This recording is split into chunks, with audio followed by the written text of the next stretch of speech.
আমি পার্ট 3-তে দেখাইছিলাম যে আমি পুরো রাউন্ড এক রাউন্ড হাফ ক্রোশে দিয়ে কাজ করব। তো পুরো রাউন্ড কাজ করে আমি ফিরেছি। আর এখানে দেখেন আমরা যখন প্রথমে কাজ শুরু করব তো গোড়ালি থেকে ধরবো, এই পাশে 3টা, প্রথম থেকে এই পাশে 3টা, ওই পাশে 3টা, এইভাবে আমরা দুই পাশে মোট 6টা নিয়ে কাজ শুরু করেছিলাম। আর 6টা কাজ শুরু করার পরে প্রত্যেক পাশে তিন তিন ঘর করে আমি সামনের দিকে আগাইছি। সামনের দিকে আগানোর ক্ষেত্রে সামনের দিকে একটু কম হয়েছে আর পিছনের দিকে একটু বেশি উঁচু হয়েছে। তো এইভাবে আমি কাজ করেছি। আর আমি এখন দেখাবো এখানে সাদা সুতো কীভাবে আমরা ব্যবহার করব সেইটা দেখাবো জুতো পরার শেষের দিকে। মানে এই সাদা সুতোর কাজ করলে আমার জুতোর কাজ শেষ হবে। তো দেখেন পুরো রাউন্ড আমি কাজ করেছি কুশি কাটা দিয়ে। পুরো রাউন্ড কাজ করলে দেখতে অনেক ভালো লাগে আর ওই জিনিসটা অনেক জব্দ হয়, কারণ এটা হাতে তৈরির জুতা। সেক্ষেত্রে আমাদের একটু শক্ত বা একটু মজবুত হলে ব্যবহার করতে আমাদের ভালো হবে, সেই জন্য। তো উপর দিয়ে আমি এক লেয়ার কাজ করেছি, শুধু এটা হচ্ছে হাফ ক্রোশে দিয়েছি। হাফ ক্রোশে দেওয়ার পরে পুরো রাউন্ডে আমি হাফ ক্রোশে দিয়ে ফিরেছি এক রাউন্ড। হ্যাঁ,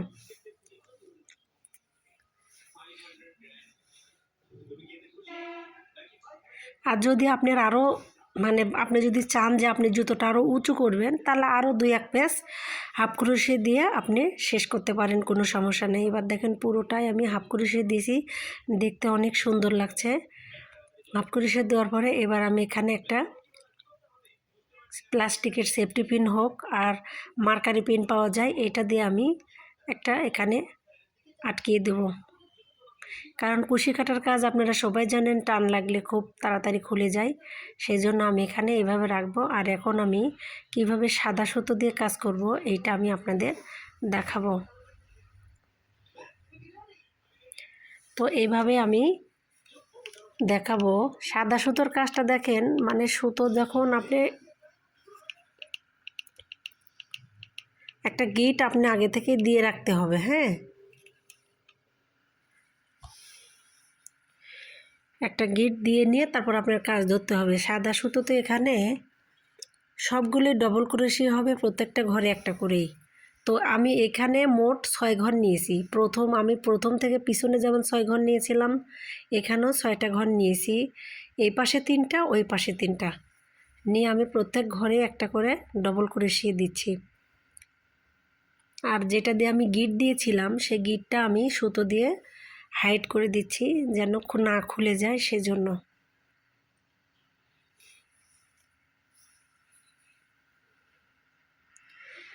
আর আমি যখন লক করে দেব অবশ্যই 2 ঘর পরে গিয়ে আমি এখান থেকে লক করব। হ্যাঁ, আপনারা সুন্দর করে লক্ষ্য করে দেখবেন। এই দেখেন আমি কাজটা কিভাবে করেছি, প্রত্যেকটা ঘরে একটা করে ডবল ক্রোশে দিয়েছি। আর ডবল ক্রোশে দেওয়ার পরে আমি ওখানে একটা প্লাস্টিকের সেফটি পিন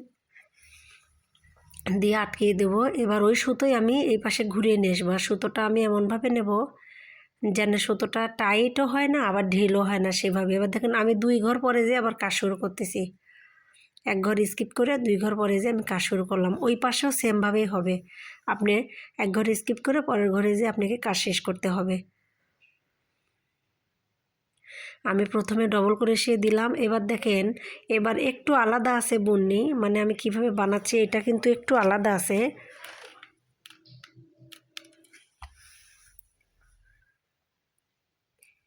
আমি একটা পাশে একটা আবার ডবল ক্রোশে দিলাম।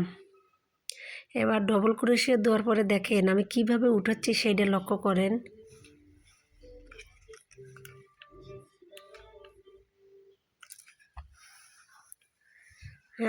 আমার সেলাইটা খুব সুন্দর করে দেখবেন, তাহলেই বুঝতে পারবেন। আমি একটা দিচ্ছি ডবল ক্রোশে দেওয়ার পরে পরেরটার ভিতরে একটা স্কিপ করে সেটা দেখেন কিভাবে উঠাচ্ছি। আমি ভিতর থেকে নিচ্ছি, কুশি কাটা একদম ভিতর থেকে নিচ্ছি, ঘরের ভিতরে দিচ্ছি না। একটা ঘরের ভিতরে দিচ্ছি আর পরেরটা দিচ্ছি ভিতর থেকে। তো এইভাবে বানালে আপনার যেরকম চুলের বিনি করলে যে ডিজাইনটা হয়, সেম জুতার উপরে এমন ডিজাইন হবে। একটা পাশেই দিচ্ছি আর একটা ঘরের ভিতর থেকে উঠাচ্ছি। দেখেন আপনারা লক্ষ্য করে দেখেন, একটা স্কিপ করেছি করে, হ্যাঁ পাশেরটা থেকে আমি একটা। তো এবার প্রত্যেকটা ঘরেই আমি এই রাউন্ডে যেভাবে কাজ করলাম পরের রাউন্ডে সেভাবে কাজ হবে, যে আমি ভিতর থেকে নিছি ওইটাও আপনার ভিতর থেকে নিতে হবে, তাহলে একটা মাথায় বিনি করলে যে ডিজাইনটা হয় সেমভাবে হবে। দেখেন আমি কিভাবে উঠোচ্ছি, সেটা লক্ষ্য করে পারবেন।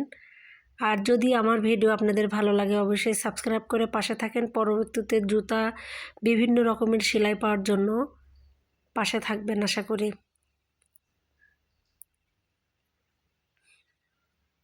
আসলে এগুলো এমনই সেলাই, পুরোটা না দেখালে আপনি বুঝতে পারবেন না, স্কিপ করে দেখলেও আপনি বুঝতে পারবেন না।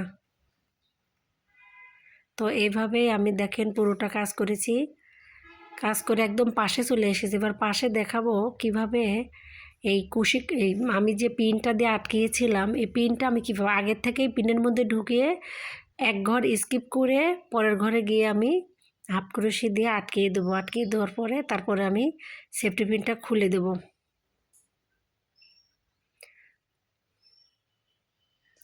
তো এইভাবেই আপনারা সেফটি পিনটা খুলে দেবেন, তাহলে ওই খোলার কোনো সম্ভাবনা নেই, খুবই ভালোভাবে সেলাই করতে পারবেন। এবার ওইটা খুলে যেটা আপনি ছাড়লেন ওইটাতে আবার লক করে দিতে হবে। তো এইভাবেই পরপর কাজ করে যেতে হবে, পুরো রাউন্ড এইভাবে করবেন। আমি এইভাবে আরও রাউন্ড করব, এইভাবেই প্রত্যেকটা ঘর। দেখেন এখানেও আমি এক ঘর স্কিপ করে পরের ঘরে যে কাজ উঠেছে, তো প্রত্যেকবারই এভাবে করতে হবে। আর আগের বার যে কুশি কাটার ভিতর থেকে উঠেছিলাম, এইবার ওই সেম কুশি কাটার ভিতর থেকেই আপনার উঠতে হবে। এই দেখেন আগের বার আমি যে ডবল ক্রোশের ভিতর থেকে উঠেছি ঘরে না দিয়ে, এইবারও ভিতর থেকে উঠাতে হবে। যেহেতু পাশে কাজ করতেছি আমি ঘরে দিলাম এটা,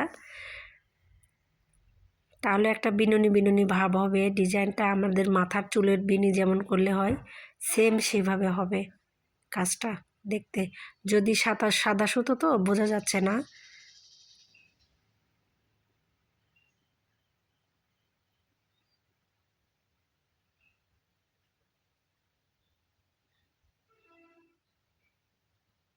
দেখেন আবার যেটা আমি আগের বার ভিতর থেকে উঠেছিলাম এটাও আমি ভিতর থেকে উঠোচ্ছি। তো এটা একেবারে ইজি, আপনারা যে বুনে নিয়ে শুরু করেন তাহলে বুঝতে পারবেন। পরের বার আপনি ওই যেটাতে এবার আবার ঘরে দিবেন, একটা ঘরে হবে একটা ভিতর দিয়ে, যেটা আমি ভিতর থেকে উঠেছিলাম ওইটা এবারও ভিতর থেকে উঠাবেন। এটা হচ্ছে আমি কুশি কাটার ঘরে দিয়েছি, আর পরেরটা ভিতর থেকে হবে, কারণ আগের বার যেটা আমি ভিতর থেকে দিয়ে গেছি এই রাউন্ডটা ভিতর থেকে হবে। পরবর্তী আপনি যে কোনো কাজ করবেন এভাবে ভিতর থেকেই আপনার কাজ করতে হবে। তো এইভাবে কাজ করতে করতে শেষে চলে যেতে হবে আপনি কয় রাউন্ড দেবেন। তো আমি ফিরছি পুরো কাজ শেষ করে। আর আমার ভিডিওটা যদি আপনাদের ভালো লাগে অবশ্যই সাবস্ক্রাইব করে পাশে থাকবেন আশা করি আমার নতুন চ্যানেলের সাথে। আর নতুন নতুন সেলাই দেখতে পাবেন ইনশাল্লাহ। ভালো থাকেন, সুস্থ থাকেন, আল্লাহ হাফেজ।